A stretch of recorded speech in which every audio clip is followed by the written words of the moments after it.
Thanks for bringing the weather today. Are you coming at 2 o'clock? I am coming at 2 o'clock. You can leave at 10 past 2. Do I need to wear a suit or can I dress like this? You can dress it. No, not like that. You can you can put your thing on, you know, your Nick McGowan. Like I'm that. going like this. I don't even know what this means. I've got no idea. I hope it doesn't mean something rude because otherwise I'm going to have to... No, I think you'd be better off than a better top than So I that. can't wear this. I've got to wear a suit. No, I just look nicer. just a Nick McGowan t-shirt. I don't have to do the Nick McGowan thing. No, you had it on yesterday. I did. Don't tell me that, Why don't you have your name on your top? because I'm part of a team. Because everyone knows who you are. You don't have to get known. Thanks for bringing the weather today. That's my pleasure. Next time, can I order sunshine? Can't help Gerry, you are the convener. Or what do you call yourself? convener. Do you? Why not president? El Presidente. No, I don't like that. Why don't you like that? No, it's too arrogant. Too arrogant. We haven't started, have we? Well, we have started. We've already kicked into it. This is as in depth as I get.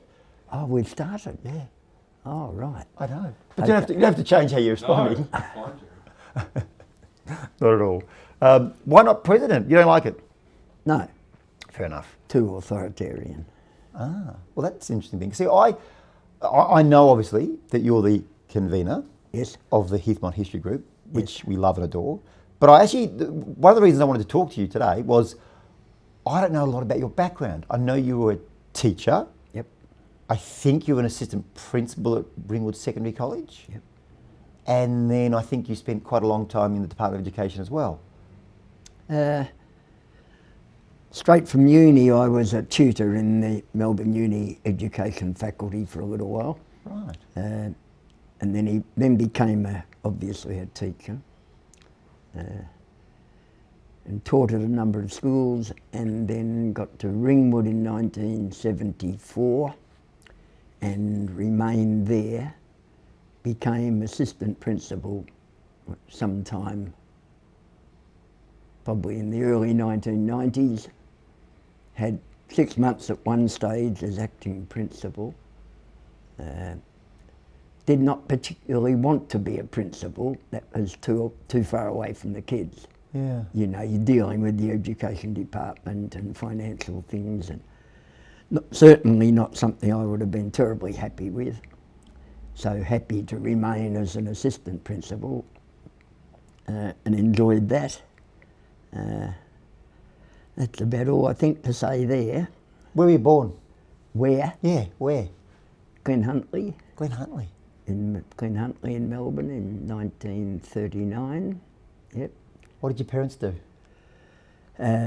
Mum was a housewife, as housewives were in those days, because they had 6 children. What were you, number what? 2. Number 2, okay. Yeah. And Dad was an iron foundry foreman and manager, so he was all kind of hands-on work. However, he would read Roman literature at lunch and break and things, so he was a frustrated academic. He wouldn't have described himself as such, but he had a whole lot of potential that wasn't realised, as was true for a lot of people in those days. For many generations, right? Even my mum, I think, finished school when she was, year 10, I think. There are generations who just, it's a common story in developing countries, right, where people don't get that privilege of further education. And so sort of maybe never realised, maybe we've had Einsteins multiple times over. Absolutely. Some of the brightest people you meet are not academics. That's right. No doubt about that. I was looking over my old school reports the other day, and a grade 4 teacher said of me 2 things. He didn't even refer to my name in the music department, but he simply said that I think he said something like, plays the recorder sporadically, full stop. Right. So there wasn't a lot of encouragement there. Better than not playing it at all. I'm not sure. I think it would have been better to say, We were back in a drum and fife band. perhaps give it up, sweethart, is what Right. he should have said. And then the other comment was, when they sort of Talks have... too much. No, he didn't. I was a good boy at that point. I behaved, well, I think I behaved what's myself. happened? It went pear-shaped horribly. And you know, when they do the general comments at the end of every year's report, he said something along the lines of, Nicholas will do okay, if he stops being part of the herd and starts to lead. Right. Oh, well, that's Pretty good. tough advice for a grade 4 kid, isn't it? Yeah, but could have been right, though. I think he was. Yeah. In many respects. Yeah, quite perceptive. That's good. What are your earliest memories with your parents? Of my parents, Yeah, with life with your parents. What sort of, when I ask that question, what conjures up to you in your mind? playing sport in the street, I suppose, kicking a footy and playing cricket in the street. Wow. Mum and Dad didn't have a whole lot of money, which is putting it mildly, but were very loving and very caring. And You had too many kids, mate. So they had no money. yeah, well, That mean mouths to feed. What were they thinking? well, I think they preferred to have loving children than $1 million. And I think they're right. Yeah. Yeah. What are your siblings? Memories of going to church on Sundays, that was very normal. And playing sport on Saturdays. And Dad coming to watch me play football. I don't think he ever came to watch me without a shirt and tie on. And that's, 195 games or something like that. And so that was the tradition in those days, Was that normal place? No, he was a bit more square than some, but yeah, that, because we're talking, it's, what now? 54, 72 years since I first played senior football. Yeah. So we're talking a long time ago. Yeah. Your siblings, what are their names? Carl, Gerald, David, Brian, Meredith, Dallas. And yourself? Yeah. Do you have a favourite? No, You sure? absolutely. Was there one that you were closest to? Oh, I suppose the older brother and I were probably closer than the younger ones, Yeah. probably. Now I'm probably closest to one of my sisters. But no, that bit, you kind of wouldn't allow yourself to have a favourite even if you did, because you would treat them all equal. Or confess to it? Yeah. Growing up, who did you see as a mentor for you? Was it your father? Was it your brother? Someone else in your life? No, pretty independent, I think. A couple of school teachers probably influential, but no, I don't remember any. I couldn't specify any particular person as a mentor. Where'd you go to school? Canterbury State, Camberwell High, and then off to Melbourne Uni. You're a state school kid like me. And you did education at uni. No, I did pure history. Pure history? History honours. So then how did you turn that into a capacity to then go into education? No, you couldn't. People with our kind of lifestyle couldn't go to uni unless you had some kind of financial help. Right. So, and it's interesting that in my year in 1956, year 12, the top 4 students academically all became teachers and all took a education scholarship to get to uni, which paid for their uni. So that's the top 4, and of the top 10, I think 7 went straight to teaching. 50 years later, Ringwood High, making up the year, say 1998, the first person academically who became a teacher was number 38. Because teaching was completely unattractive. Why is that? And the parents had enough money to let them go to uni so they could go on and do commerce or do law or do something like that. I knew we were sort of headed toward law, weren't we? Everyone wants to be a lawyer or a... Well, if they're a fool, because most of the law jobs are searching titles down in the bottom of some musky kind of crypt area somewhere. Well, So very few jobs are out, Perry Mason stuff and in law courts. Sounds good, right? Pardon? Sounds good. Yeah. Yeah. Oh yeah, and you know, if you've finished with a very good mark, you should do something with it which extends it. I spent 8 years on a tribunal reviewing the government's migration decisions. Right. 8 Have you got a years. law degree? Well, this is why I raise it, because for those 8 years I used to say to those around me, most of whom had law degrees, that I'm unencumbered by a legal degree. That's the way I saw it. Right. I could apply common sense and compassion freely, Right. which sometimes those who've Well, studied law locked found it. in, yeah. Yeah, it's a mindset, I find, and sometimes a very useful mindset that lawyers have.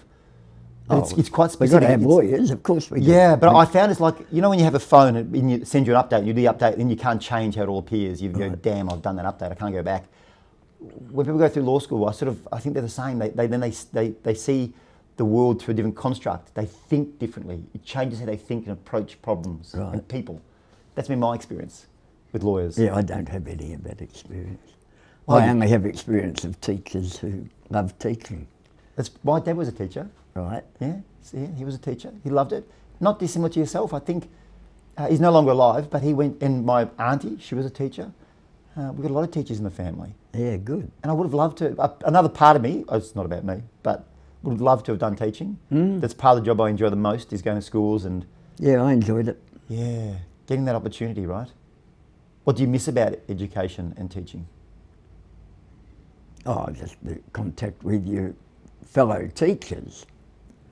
And also, to some degree, the contact with the kids and the challenges of, you know, trying to do the best for each individual student when their situations and their learning strategies and so on were so very different. So if you have 25 kids in a class, you can obviously put before them a body of work or a body of learning that they want them to do, but they will see that quite differently and they'll be able to approach it. And you can't, with the best will in the world, cope with that. Were you always going to do education, or was there something else you could have done? Oh no, nothing else. I perspire when I have to fix a tap washer. There's nothing else I could. No, I was going to be a teacher from when I was 4, probably. From 4 years of age? Yeah, always. Well, that beats me. I thought I wanted to do this job when I was in grade 5 or 6. but Always thought I'd be a teacher. What made you think that at age 4? I suppose I was doing well with my schoolwork and that seemed a fairly natural thing to do, I guess. Bossy too? Pardon? Bossy too? Were you bossing people around? Were you bossing your siblings around? No, I don't see that as, no. Would they say that? No, No? Were you nurturing them? no. Did you do anything with your siblings? No, joining with them. Yeah. Probably nurturing them in that sense. Yeah. Yeah, but not consciously, I wouldn't think. No, probably just by Subconsciously, habit, right? we were mates. Yeah. Totally. And then you went on and you weren't obviously married. When wasn't I married? Yeah, when were you married? Well, you're not single, I know that much. Yeah. Unless No, this is married changing into a... just the normal thing. The normal kind of thing for kids in Surrey Hills. You'd get married when you're 21, 22, 23, you'd have children almost immediately. The idea of going overseas never occurred to you. You'd buy a house on a block, probably borrow a little bit of money from mum and dad in order to buy it, but not much. Yeah. And you'd buy the house on the block and you'd go on and have children. And you did that? Yeah, just the normal way. Did you buy... When did you marry? What year? 63, 63. so I was 24, Val was 20. Mm-hmm. We'd been already going around together for 4 years. Wow. So, You guys were young. yeah, I was 20 and she was 16 when we first went out. Yeah, wow. And that was pretty normal. So of all my footballing mates and local mates, almost all of them married someone else who was fairly local and so on. Because there's 300 kids in the Sunday school, for instance. So you know, that was a fairly normal place. And was Val at Sunday school? Is that where you first met, or did you meet at school? No, Sunday, well, yeah, Sunday school or something. She's a local, 3 streets away or something. Right. So yeah, met her probably at Sunday school. I forgot to ask, but who did you play footy for? Highfield Road Methodist Football Club. And who do you barrack today for? Always Melbourne. Melbourne. Why is that? I think probably because we won the 48 premiership and I was 9 years old and thought that's a good team. I meant to ask, 56, you do in year 12. Yep. Do you have any memories of the Olympics? Oh, absolutely. Do you? What's the one that stands out? Oh, going to it. That'll stand out. Going to the MCG, going to the gymnastics. Yeah, absolutely. Wonderful time. Gymnastics, what other events did you go to? No, it's expensive. You can't go to it. Sorry for asking. Yeah. So we went to the MCG and went to the gym, went to the gymnastics. Any of those venues, do any of those venues still exist? Obviously the MCG does, but Well, I don't know. any other I old... think the gym, Where do they use, where was the gymnastics? I don't know. No. Did you ever get out to Heidelberg West and the village? Was there ever a sense of... Well, I knew there was a village there. Yeah. I knew that just by going on Bell Street or something. So I knew. Bell Street bus. Did you ever get the Bell Street bus? No, I don't go on a bus. I don't go on the bus. Get out of it, I walk. No. We've been celebrating trains for days on No, end. Heidelberg, we'd go through that area going up the country or something. Quickly. But you wouldn't. No, not necessarily. It didn't. It wasn't tainted with any reputation until after the games. What happened? Well, Why did it gain that reputation, that area? oh, just because it became a fairly cheap village area, I suppose. Inexpensive Yeah. compared with others. One hell of a legacy. But, yeah, well, most suburbs have down parts and up parts, don't they? They do. That's not unusual. No, it's not. But there's quite a predominance in that area, as you know. Music. Music, Yeah, for me, for you. frustration that I didn't go on with my piano. I So you played can play? Oh, not much, no, hardly at Twinkle, all. twinkle? Yeah, easily. But a lot of things, no. So more than me. You can play a bit. Oh, a tiny bit. Okay. But yes, that's a frustration that if you ask me of some of the regrets as I get towards the finishing line. Why can't you do that now? Why can't you play more now? Too busy. Miles too busy. I can evidence Yeah. that. Well, I've got, Val's full-time wheelchair. So I'm full-time carer for her. Yes. So and Everything else you do. Which apart is, from the other things in order would be gardening and history. I suppose they're the other two things in particular. Well, I think we first met because of your work with the history group, and I love the work you do. It's just, it's... Yeah, it's been very fulfilling and very interesting and so on. Yeah. So that's been good. And you're supported, as you said the other morning at Heathmont Station, their 100th celebration, by committee people of like-minded approach and enthusiasm. And most of them don't want to join, most people don't want to join a group that meets weekly, but are very happy to, if we say, can you come on August the 13th, then they'll come. Many of them will come. So we're, I think, well regarded in the local area. But I think you've stumbled onto something there. I think having that consistency, that pattern, that discipline of meeting weekly, you get things done, right? Yeah. I've found this with politics even. If you meet with a campaign team, for example, and you meet every second week, well, in effect... Depends on the person running the meeting still. If you meet weekly, you need to have someone who then, at least casually, gathers the minutes of that meeting and an agenda for the next meeting. Now, if that doesn't happen, then you can come into the next weekly meeting and you're all and you start and you do the same thing discussion again and again and again. So it really depends on some leadership. That could be two different people, but often it's better if it's one. So we don't have formal minutes. We don't have minutes as such, but we certainly review what we've done and have an agenda. We know what we're going to do. For instance, next Tuesday's meeting, we're going to spend a quarter of an hour reviewing all this stuff, the station, and then the village green has emerged as an important kind of subject matter for Heathmont. So we're going to spend half an hour sharing ideas about what we think, how we think the village green should be developed, and then we're going over to meet someone from the council on site. So next Tuesday's meeting is essentially village green. The following Tuesday we'll be talking about churches in Heathmont, and the following Tuesday nothing, but the following Tuesday sport. So we earmarked particular meetings for particular focus. It's the best decision you ever made. What is? Oh, yeah. getting married, obviously. Well, it's not always obvious, right? No, it's obvious to me though. After getting married, the best decision. It could be... Oh, having 4 children. They're all super, brilliant, you know, some of them quite excellent. Tell me about them. Tony's the oldest. Mm-hmm. Anthony or Tony? Anthony christened, but no one calls him that. Yeah. Musician, essentially, in his spare time, but also a chemical engineer of some note. Did well at school, very well,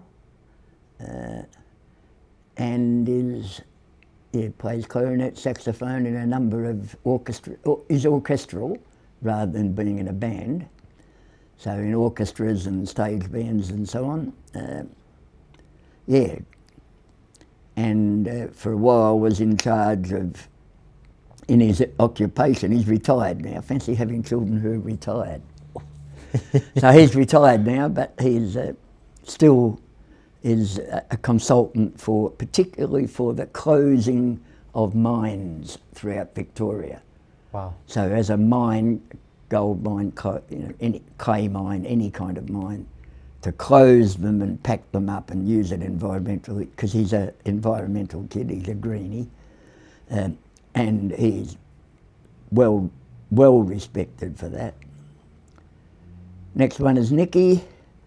They've all got uni degrees. Nicole? Nicole, yeah. She married well, if you like, materially. They've got 2 acres in Templestowe with a swimming pool and a tennis court and everything else. And she's a goer, involved in all kinds of activities, convener of the Camberwell Grammar Ladies Committee and all kinds of things. Happy? But, happy as Larry, yeah. On her 2 acres? Yeah, at the moment... She got 1 spare, mate? At the moment with her husband there at Aston Martin Rally in Merimbula. Okay, so they're struggling. So they've got 4 or 5 cars and a unit in South Bank and so on, but they're super and they share all that round with the rest of the family very easily. Next one is Justin. Open boarding house at Trinity, and then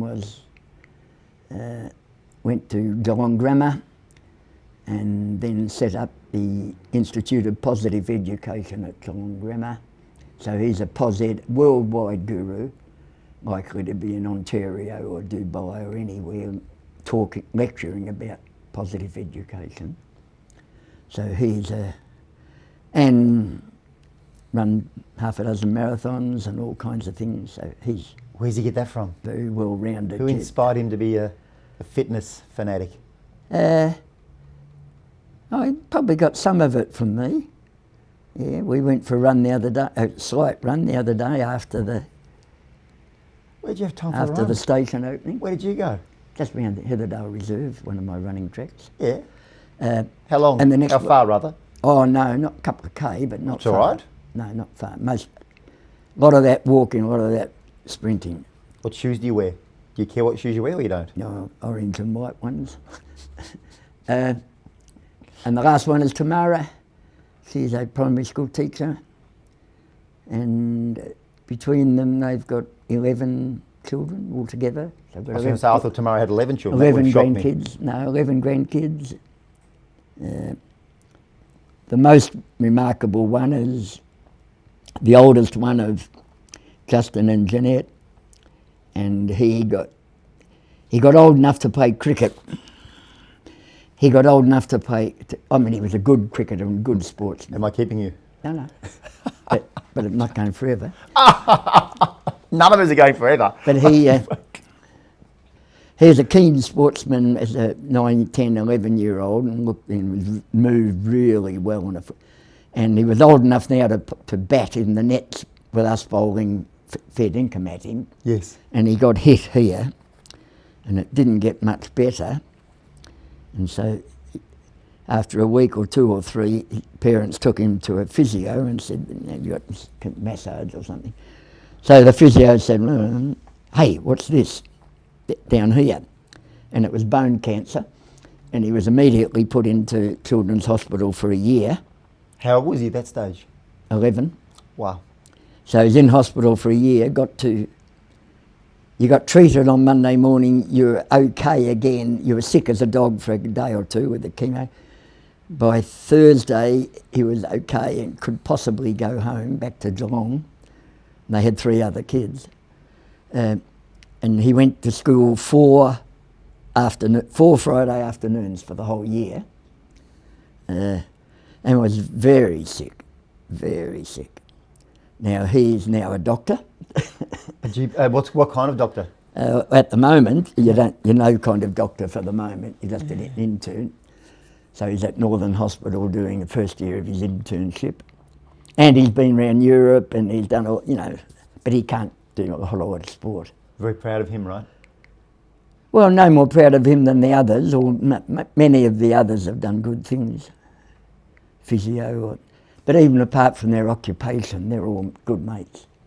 So we're going to gather in next Sunday for Mother's Day. Well, there'll be 27 of us. Wow. Who, boyfriends, girlfriends, newly engaged, couple just newly engaged last week came round and talked to us for a while and then went boom. Is that right? So the modern way it's interesting the difference between our way. Our way was, the girl and the boy would get together when they were 18, 19, they'd get married at 20, 21, they'd buy a house and have children. Now, our grandkids, they also often form a relationship when they're 18 or 19, but then by 21 they're living together. By 23 they've gone overseas 3 times and so on, and then eventually, and then they live in an apartment rather than they don't want a backyard, they can't bother mowing it and so on. So the difference in lifestyle is quite stark. What's your favourite? We've been pleased that irrespective of that difference, it hasn't affected the love of the family. So it's just a different lifestyle, but in the end it's not as important as the fact that they're all mates and they all love their mum and dad and they'll all do anything for anyone and so on. So that's quite fascinating. So the externals are different, but the guts of the thing are still very much the same. What's your favourite TV show? Doc Martin, probably. Doc Martin. Your favourite of all time that you ever watched? Oh, I don't ever watch much. I don't know. I don't think I have one that stands out. Favourite movie? Were you a Star Wars or Star Trek? Oh, none of that. Neither? Oh, nothing. Neither? No. Yeah. No, I wouldn't be bothered watching it. Any superhero characters took your fancy? Pardon? Any superhero characters? Your Batmans? Oh, our kids? Spider-Man? No, just Aquaman? Just our children. It's your children? No, none of that stuff. No, that garbage? No. Well, it's not garbage, but it's not mine. It's not your garbage? I don't like, I don't respond to it at all, particularly. Yeah. What's your favourite food? Rice bubbles? Not Cocoa Pops? No, too strong. Favourite flavour of Big M? Oh, if I had a Big M, I'd go strawberry, I think. Favourite soft drink? Lemon, lime and bitters. Bundaberg, lemon, lime and bitters. You don't drink? No. Why don't you? Have you ever drunk? No. Why not? Why would you? Come on board. Why would you? Oh, I don't know. I drink so seldom these days. Well, why would you? Your turn. Why do I? I've drunk. I started drinking late. I started drinking when I was 21, 22. My father was. Why? I think my father was an alcoholic. No, why did you start? Why did I start? Not why did you... I think it's the great social lubricant, right? I think that's the answer. Yeah. For me. Avoid the excesses of it. That's interesting. So I just thought, well, perhaps the easiest way is not to. Well, that's what stopped me from ever doing it in the first place.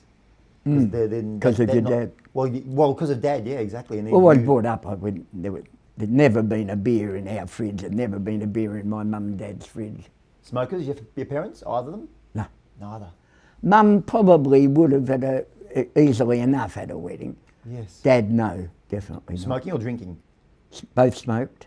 Both, I smoked. both your parents smoked? Yeah, I smoked. So you do have your vices. A lot of people smoked in their 20s, but Yeah. mostly gave it up by the time they were 30, When did you give it up? 27 or something. Okay. Well, that's good, because smoking's terrible. Says me who drinks. Yeah. Well, we're all different. We Yeah. all have different needs and we have different loves and all that kind of thing. Yeah.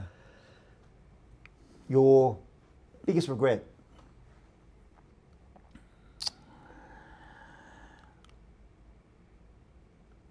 Or mistake? It doesn't have to be a regret. 'Cause Probably not going on with my music. No, the biggest regret is how much time you need to spend as a school teacher, and therefore not the same time as you would with your family. Yeah. Because the day after, there was 1 year where I think I didn't go to school 3 days in the whole year because I was doing a timetable. And Including weekends? Oh, yeah, absolutely, including 3 days in an entire year. Yeah. That's And a work. lot of teachers, teaching varies. We had a woodwork teacher at school who left school at 3:30 with his ute full of the offcuts and went home and built his house and so on. But we had a lot of other teachers. If you're an English teacher or a history teacher or something like that, you spend a lot of time. I say this to everyone. A lot of time out of school hours. Politics is like every workplace, and yours included.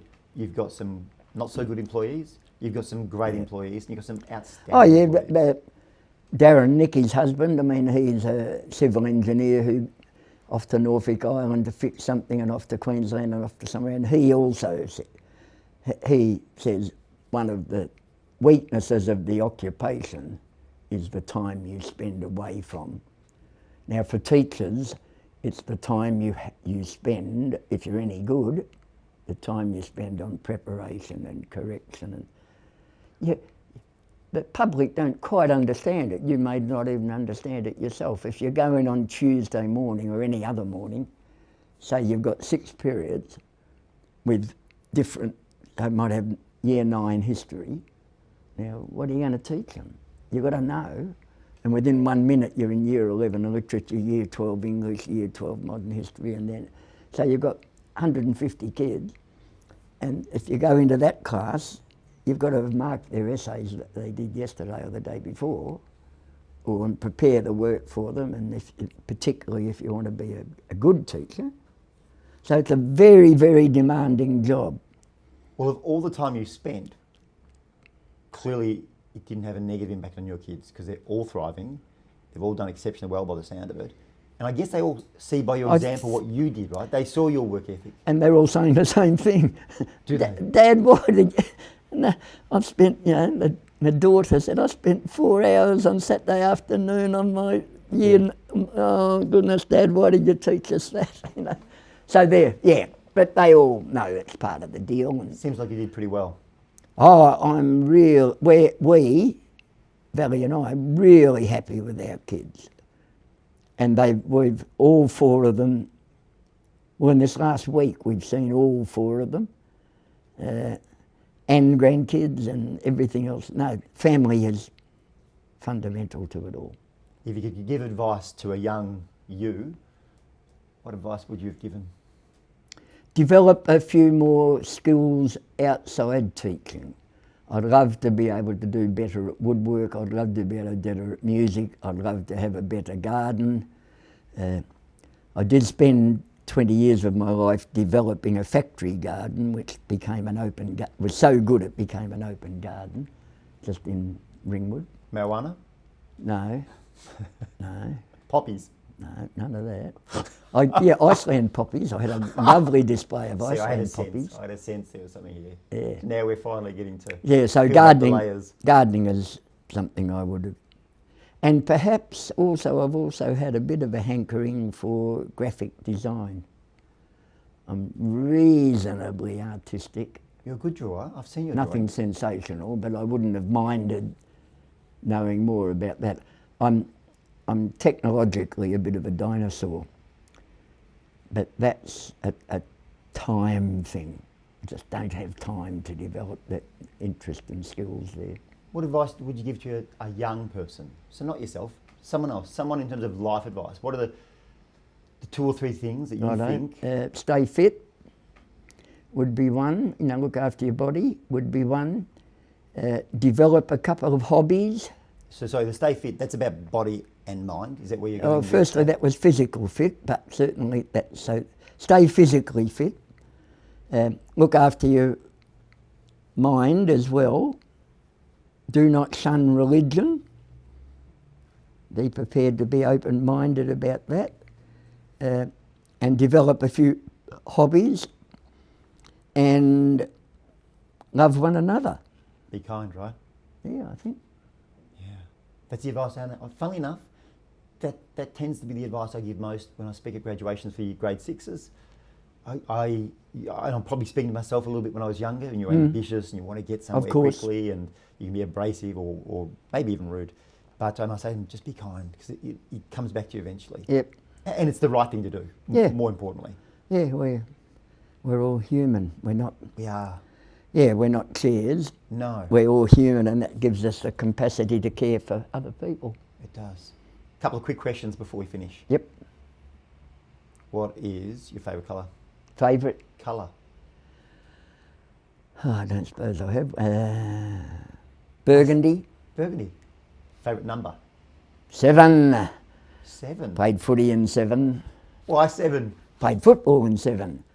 I had a hero in the local footy team. It was only church football, but it wasn't too bad. The first game I ever played, I played on Bob Murray, who became St Kilda and Victoria's fullback. So there were some pretty good players. That's what So number 7. How do you like your eggs? How do I like my eggs? I suppose hard-boiled. Hard-boiled? Shorts or pants? Oh, shorts all the time. T-shirt or shirt? Depends, but I've been some debate about what I'll wear this afternoon. But Well, we've debated what I've worn already. Oh, you can't wear that. I can't wear But I think I'll wear this. I mean, there's a purpose in wearing this for this afternoon's thing, because that's what it is. Last question. Yep. Pies or sausage rolls? What's in the pie? Depends what's in the pie and what's in Meat the pie. sausage It's got to be a roll. meat pie, doesn't it? Well, it Or unless you want me to add quiche to the doesn't equation. have to be. Can it be a meat and potato? If you would like meat and potato, it could be. Well, that's a shepherd's pie. Yeah. Okay, shepherd's pie or sausage roll. Oh, shepherd's pie. There we go. Any day. Yeah. Gerry, Good on you. it's been a wonder. Yeah, enjoyed it.